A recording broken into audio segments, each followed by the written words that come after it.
L'Inspection générale des finances a publié son rapport sur les contrats signés entre la RDC et un groupement des entreprises chinoises. L'IGF a révélé plusieurs cas de déséquilibre dans cette entente qualifiée de contrat du siècle. Maître Joseph Kajingulu propose à l'État congolais de signer les contrats avec des entreprises congolaises pour un meilleur aboutissement. Dans ces contrats, on donne à la Chine 68% et à la RDC 32%. Et dans les 32%, on devrait construire les infrastructures. Je vous donne l'exemple. On prend la route, les tronçons qui partiraient de Kohidro jusqu'au Pongabi. On vous dit que ça coûtait 32 millions. Et pourtant, c'est moins de 6 km. Ça devrait coûter juste que 6 millions. Vous prenez la route que nous appelons tourisme. C'est 6 km. Ça coûtait 19 millions. À l'endroit de coûter 6 millions.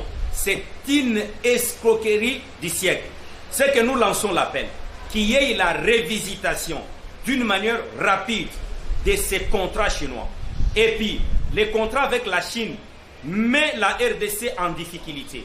C'est ainsi que vous verrez, il y a les Occidentaux qui soutiennent les Rwandais, qui nous attaquent à travers les M23. Pourquoi? Parce que le régime de Kabila a pris la RDC de ses partenaires traditionnels, cela veut dire les Américains, les Britanniques, les Belges et les Français, pour nous amener du côté chinois. Et nous connaissons tous les magouilles qui accompagnent les traités avec la Chine. Ce que nous demandons au président de la République, l'exemple tapant, c'est la société Rock Congo. Rock Congo, c'est une société à la tête duquel vous trouvez un Congolais. Pourquoi un Congolais? Ils se sont convenus avec ses collègues associés, parmi lesquels M. Denis et les autres.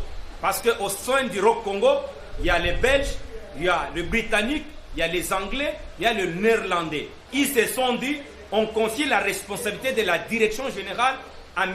Ben Carlos Kabongo Yanda, qui est le DG. Pourquoi? Avec les instructions claires, M. Yanda Kabongo Carlos, on vous donne la responsabilité parmi tous les associés.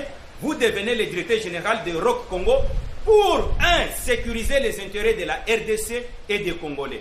Vous verrez que dans la SICOMINE, les contrats avec la Chine, même les traitements salariales, il est très mauvais vis-à-vis des Congolais. C'est ainsi que nous demandons au président de la République, il est temps d'approcher la société Rock Congo qui est dans plusieurs branches, dans les mines, dans l'exploitation forestière.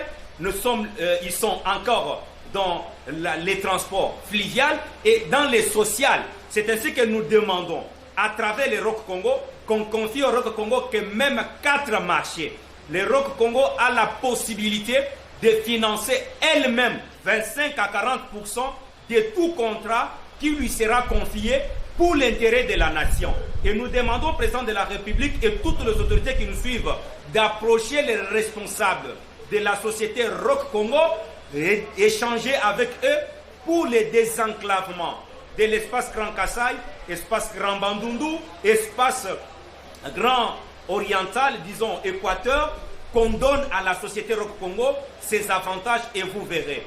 Et nous insistons que tous les contrats avec la Sino Congo doivent être revisés. Les contrats avec la Chine n'est pas au bénéfice de la RDC. On doit reviser et on doit saisir la justice. Tout criminel économique doit répondre de ses actes. C'est impossible de détruire un pays et se construire une bonne santé financière. Alors les dignitaires de l'ancien régime, vous aviez suivi vous-même M. Moïse Kanga, ce qu'il a dit hier sur un média. C'est une honte pour un coordonnateur qui n'a aucune maîtrise ni des chiffres ni des données.